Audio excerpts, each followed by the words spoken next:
Sometimes in life, it can feel like our words just are not enough to convey the weight of how we are feeling. Well, what if I told you that writing and not necessarily talking could be the key to unlocking some deep and transformational work to release those emotions and move forward on our path in life? In today's episode of the Power to Pivot podcast, we're diving into this approach, discovering how this aspect of emotional recovery can really set us free and pivot us towards the next chapter in our life. My guest today is Amanda Johnson, aka the Story Oracle. Amanda, how are you? I'm so good. I can't wait for this conversation. Story. How did you get started as the Story Oracle? I want to start there because I love that. I just love that. Oh, I'm glad. Yeah, I've been getting good feedback on that name. So, do you remember The Matrix? Speaking of good stories. Love the Matrix. Okay, and you remember the Oracle in the Matrix? Yeah, of course. So, she's the one who kind of knew a lot of extra stuff, right? Maybe not everything, but she could kind of see possibilities that other people couldn't. And when Neo came to her and said, "Am I the one?" Did she give him an answer? She kind of asked a question back, right? In true Oracle style, because she knew that it was important for him to claim that. And so Oracle is a title that I have earned throughout the course of my career, helping individuals who want to put their stories and messages onto pages and stages, because so often being really highly intuitive and empathic, when I meet someone for the first time, I can see potential futures, right? Yet I have learned the hard way As that most of us do. yes, it is better not to share those things up front. It is better to ask good questions and kind of walk alongside people on the journey while they're figuring that stuff out. It's interesting that you say that because it's we as much as we want the answer, we won't listen if we resist that can hand somebody literally all the things step by step and we would resist every bit of it. Most of us. I want to say most of us. I don't want to say every single person would, but because we are afraid and we have doubt and resistance and limiting beliefs and all the things. So, Yep. how Yep. can writing help with that? I could organize the whole book all the way down to the stories in every single chapter, how to make the transitions, right? I could give them all of that and they wouldn't get it done. Why? Well, I found that out at my very first retreat when part of the work that we were doing was around what story are you going to tell in the book? And one of the ladies who had come in completely activated out of her mind, she'd had a really rough week, probably getting her ready for this event. And she couldn't speak for 2 or 3 days. And on the third day, still trying to do the work and stay with everyone, though not interacting. On the third day, she finally shared her story, and there wasn't a dry eye in the room. And eventually, she ended up in a heap of tears on the floor. And I realized, okay, now I get what's stopping people. They don't feel ready. They don't feel like they have access to the parts of themselves that they've kind of lost along the journey, because a lot of these people have overcome, a good many things. They have achieved a good many things. And yet, in everyone's story, when you look back, there's still these little old hurts and these old wounds. And those are the things that when you overcome them, in to a large degree, you want to share with other people how to do the same thing. I want to help other people overcome this trauma, this tragedy, this problem in their business. And so I realized, oh, it's the story where they're stuck. And so I realized in that moment, I would need to be not just a partner in organizing and writing, but a partner in the transformational process, because it really was going to be a journey of them using the writing process to get back to those old stories and those old parts of themselves that still needed some love. That is so powerful. First of all, thank you for sharing that. Mhm. Where, if you can share, where is that woman today? What is like, how did that transform her life? She's been on a journey. I mean, that was the beginning. And, one of the things that I saw along her journey was that there were parts of her story that she had actually pushed out completely that were creating a lot of drama in her life and in her story and keeping her from writing all of, I mean, she has so many books inside of her, so many stories to tell and children's books and all these things. And her journey has been phenomenal. She has gone deeper. She's discovered old parts of her story that needed attention, and she has done the work at every single juncture, and she's the better for it today. That's amazing. And it's so a lot of the work that we are so passionate about here is this concept of if we share that story, a couple things happen. It's a release for you, it's a Mhm. release for the other person but people realize they're not alone.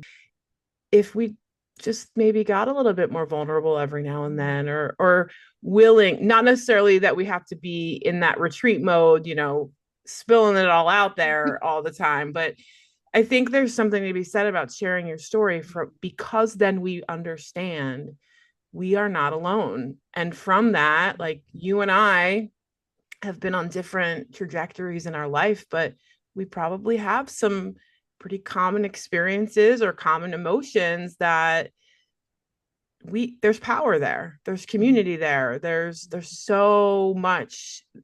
love there. So I guess I want to back up a little bit and talk about you. And where did you get to your place of being the oracle? How did you, where were you prior? Yeah. So I often try to communicate my journey like playing a good game of pinball. You remember that game, the arcade? Yes. That's kind of how I felt in my 20s. I'm going to do this, I'm going to do that, I'm going to try this. I was going to be a journalist. I got into classic books program at the university and I fell in love with story. And I also fell in love with history because I learned that you can't really understand stories without understanding their authors and the context that they were writing inside of.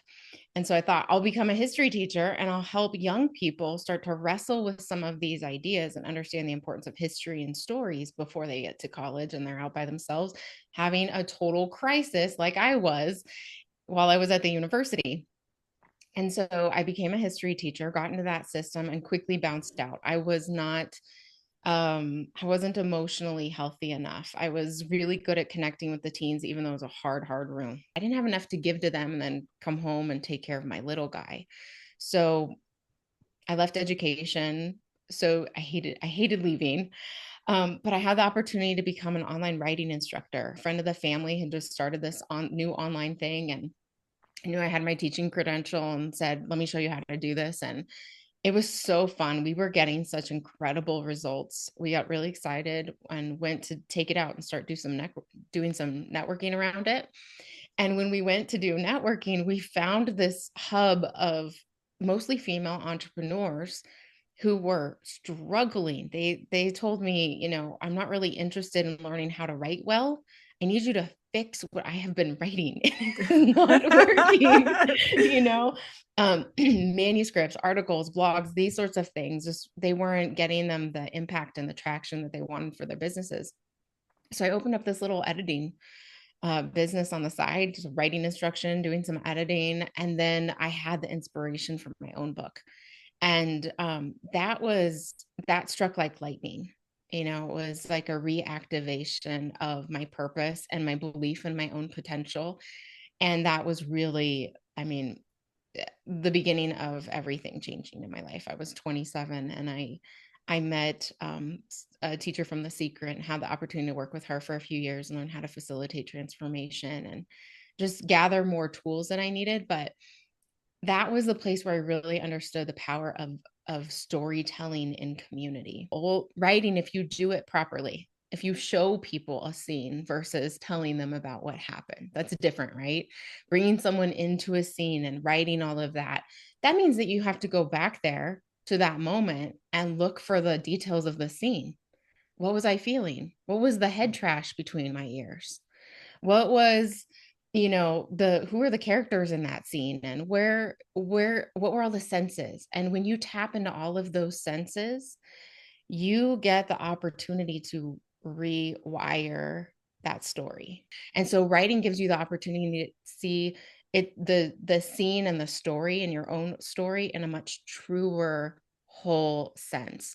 So that's that piece, the writing. But the witnessing piece, you said, sharing in a space where it feels safe, and that people have made agreements, that instead of all that crap that you experienced when you tried to share your stories before, you were excited about something and someone told you to shut up and stop acting so big. Right? Who are you Oh to, yeah. or you asked big questions and you made people uncomfortable and they told you to shush, or you told a story that was hard and it took the whole room down, and or they shamed you or they shushed you. I mean, all of these things that happen to us in those early years and our adult years when we're trying to process emotion and share our stories. If you step into a space with other humans who are committed to those principles of confidentiality and compassion and all of those things, you can completely change that story, because the story has been, I'm not going to share my story anymore because every time I do it, fill in the blank. Hmm. And so stepping into that space where the agreement is this is going to be a different story, it literally creates a new story and neural pathway for you to start writing a new chapter of your life, where authentic storytelling and telling the truth really does lead to healing and new possibilities for you and everyone connected to you. Mm. I love that for so many reasons. Like it's so there's so much freedom there when Mm-hmm. you let yourself go down that path. But that's the key, right? You have to be willing because You do. as you are describing the way to give context to that story, it's not always easy to tap into those emotions. No. It's so easy because we've gone through this trauma to just sort of shut off the feeling, and as a result we end up staying very surface level.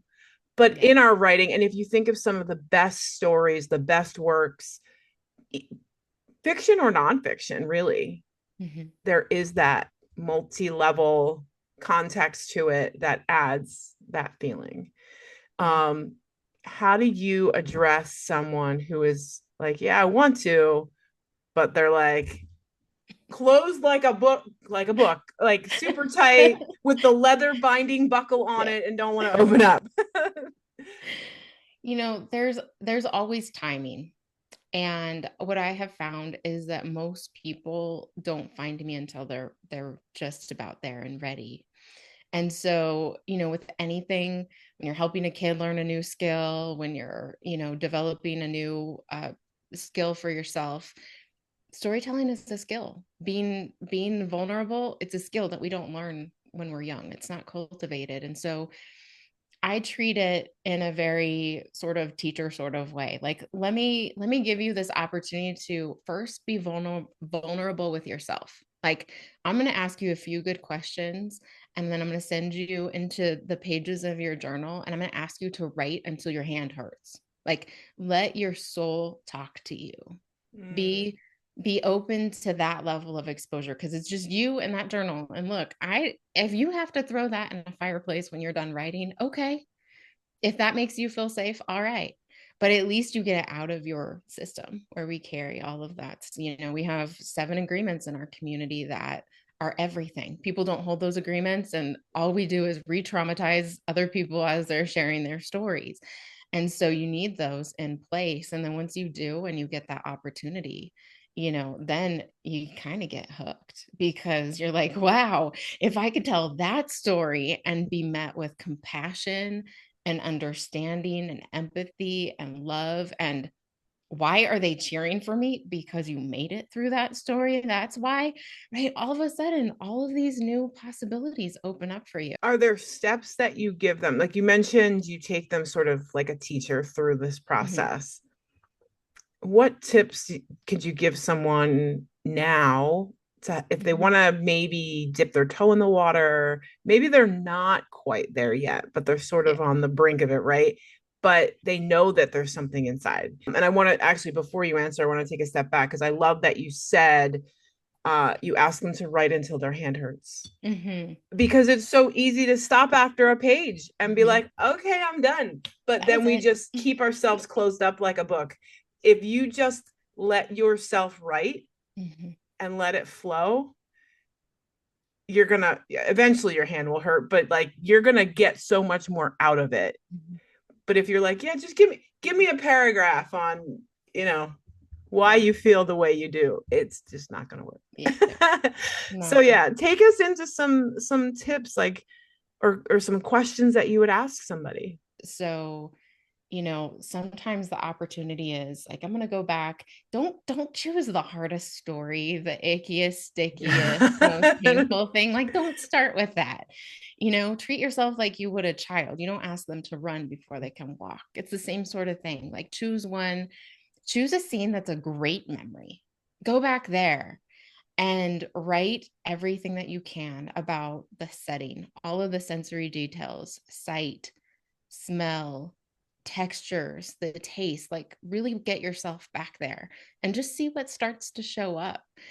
And then start looking at the physical feelings. Like what were you feeling in your physical body? Was there a tightness in your chest or tension in your shoulders or butterflies in your belly? What were some of those physical senses that you were having? And then what would you say some of those emotions that are connected to those are the butterflies excitement or are they terror? And really start to look at that and then pay attention to that internal dialogue. What were you thinking in that scene? What was the internal dialogue happening in between maybe some of the outward dialogue between you and another character? You could Google a bunch of really good prompts, but I find that it's kind of fun to take one of the exercises that we've done in our community events that we do online quarterly is we'll have people collect a whole bunch of objects in their space, like here, like a little scavenger hunt, and then they have to write a little story about it. There's an opportunity. Write a short story about it. Guess what you're going to be using as content and fodder for that short story? All the stuff going on in your mind and heart and body. That's what happens when you write any story. So write a short, silly story about a bunch of, odd things, fairies, gnomes, princes, dragons. Like, I don't care. Choose some things and start writing and see, again, tapping into all of those senses, start to see what you notice around some of the themes. What are the lessons that the characters are trying to learn? What are the hurts that they're trying to resolve? And then wonder maybe if you're showing yourself something that you haven't really been paying attention to. I love it because when you putting it on the princess or the dragon or the object, it becomes a lot easier. The heat's off So you much for a easier. second.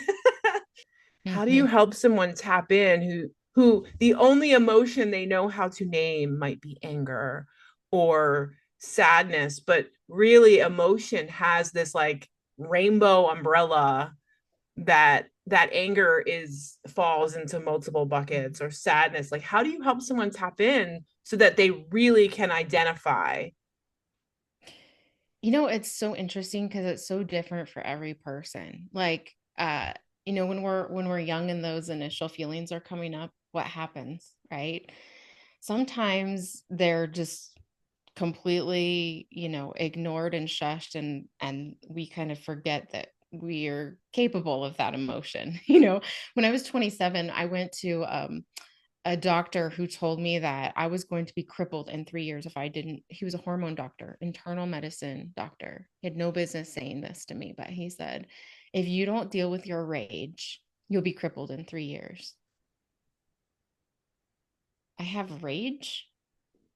Like, of course, I promptly called my girlfriend on the way home, who was a psych student at the time, and raged all the way home. Can you believe this guy had the audacity? Right. And so we lose access to some of those things. And then we lose not just access, but the ability to name them. And some of us get things really strangely wired. Anxiety can be linked to, like, some people have anxiety connected to pleasure. Well, right? So how do you really define some of that? And I think the answer is that it's less about figuring out how to name the exact emotion, and it's more about getting to it and exploring it. What does this feel like? Where do I feel it in my body? Is it expansive? Is it tight? Does it hurt? Is there an ache? And I think it's more useful to be focused on those things versus the naming, because as you explore them, you might be able to do a little better job of sorting them and understanding, okay, that's actually right, because then they layer on top of each other. Oh, Yep. that wasn't rage, that was sadness. That was sadness actually underneath all of that 20 years of rage. It's so powerful because it completely literally flips the script, right? Mhm. Like when you start to get to that point and you've just been like, I've been so angry my whole life. Well, no, you've got sadness. Now it's part of that changing that story that you're talking about. Mhm. Because then you look at it completely different. You look at yourself completely different. So do people write a book when as they're working with you, or is this healing coaching work? Are they getting on stage? Are they like Mhm. where are you taking people? Yeah. So most of the time people find us at the beginning. They have this inspiration. They've got a lot of, post-it notes and a whole bunch of not order. They've got journals with ideas and notes in their phone, and they've started to try to write and they can't quite get into the flow. And a lot of that is because that safety piece isn't there, right? The safety that comes with having something well organized and just knowing that you're not going to have to go on rabbit trails and waste your time, and you're not going to have to go back and edit it 100 million times, because right, it has some structure and flow to it built in. And so we really focus on helping them to get all of that structure for their content figured out, but also structure in their lives, because I don't know about you, but it's very easy for me to get lost on a project, right? Mm-hmm. And so, and especially if it's a project that's bringing up a lot of old emotion, it's really important to pay attention to all of the other structures, like the person structures, right? The spiritual connection, the allies that you have in your life, the communication that you have with your partner and how they can support you on this. Environmental, do not write old and hard stories at home, especially if you have loved ones in the space. You won't like what happens, right? And so we help them sort of figure out what that plan is going to look like. And then we invite them into the retreat model. And that is, quarterly retreats where we spend the first 3 days of the retreat really focused on what story has you stuck. And it might be a story that they know has happened and they have to write about it, or it might be something that they're experiencing right now that they don't realize is connected to one of those old stories. And so we spend 3 days doing story saving work. We take a day off and go to the spa or out into nature and just hang out together. And then we spend the last 3 days in the writing. And it's really, really powerful to be, especially those first chapters in the introduction, when people are really trying to figure out what does it feel like to write honestly, right? Yep. To not write technically like I did in school, to not, I mean, even projects that you would say are technical, that people are writing, some people are writing memoir and they're writing personal development books, but other people are writing business books. But it's equally important that they're writing from that authentic, honest voice, because that's what's going to connect with the reader. Yep. And so what does that feel like? I've never married my personal snarky, sarcastic voice with my professional voice that knows all the technical stuff and the expertise. Like sometimes there's a little like, ooh, can I do that? That's kind of fun. I don't know how to do it without offending everybody. Right. Right. But I think it's And funny because as you're talking about authenticity, it's okay if you do offend a couple people along the way. They might just not be the ones for you, or they are and didn't know yeah. you were out there. So it could go either way. I once had a mentor who told me that the way that you'll know that you've made it to your most powerful message that you can share with the world is when you have people running away from you. and people running toward you. And I Mm. thought, what a horrible thing to tell a people pleaser like me. Like, I just want to make everyone happy. Yeah. I want to help everybody. I want to. And he just looked at me and smiled and let the truth of it sink in, that I'm not actually doing any service to the people who are hungry for the truthiest truth that I have to share if I'm diluting it so that I can reach other people Mm. That's powerful. who Woo. might not care at all about that Right. message. When's your next retreat? And where do you take them? Is there like, are you in your local city? Do you take them into like the beautiful cities in Europe? Like, where do you? Oh God, we haven't done the international stuff yet, but it's on the dream board because one of our partners is a traveler. Like she's in Italy right now as we speak, and has been all over the place. And so we dream of that. We're not quite there yet. Right now, most of our team members are in Southern California, so we meet up in wine country, and we don't do a lot of wine intake while we're there, but wine country is beautiful. It's full of nature and an amazing place to sink into this sort of work together, and they have a lovely spa out there that we hang out in. And the next one I believe is at the end of July. I don't have the dates exactly, but end of July of Awesome. this year. Amanda, thank you so much. Where can people find you if they are interested in just connecting, reading more about you, checking out a retreat? Yeah, I would go to savedbystory.house, and you'll have the opportunity to take a peek around there, see who we are and what we do and why we're playing it a little bit different in this industry. And then if you hit /foreshadows, like FORE shadows, like the story term, there's a whole bunch of freebies over there. So if you're just starting out on the writing journey and you need a little more clarity, there's an audio and some worksheets for you. If you're thinking about, someone told me that I have to create a brand, like how do I do that? There's a video and a worksheet just to kind of give people the opportunity to dip a toe in and see what the experience is like here, and see if they want to continue on the journey. Love it. Love it. Love it. Love it. Any last minute thoughts, things you want to share that we didn't talk about before we wrap up today? I would say I would love to emphasize the safety piece. As you dive in, really pay attention to that. Note the safety of the environment. Don't do these exercises at home. Go to coffee shop, go out in nature. And then have a plan for when it's all done, because there's something that happens when you travel back and you do it well. It really does feel like you could possibly get stuck there, right? In those old feelings and those old emotions. And it's absolutely not necessary. But what I found is that it's really important for people to develop a ritual for coming out and back into the right now story. It kind of regrounds you into the present. There's also this sort of aspect that you're taking care of you, which is Yes, also very healing and transformational. So I love that. Thank you so much. you're welcome. Guys, we're going to wrap up the way we do every episode. You are never stuck, you are never lost, and you are never, ever alone. At any given moment, you can use your power to pivot, make a new choice, and start again.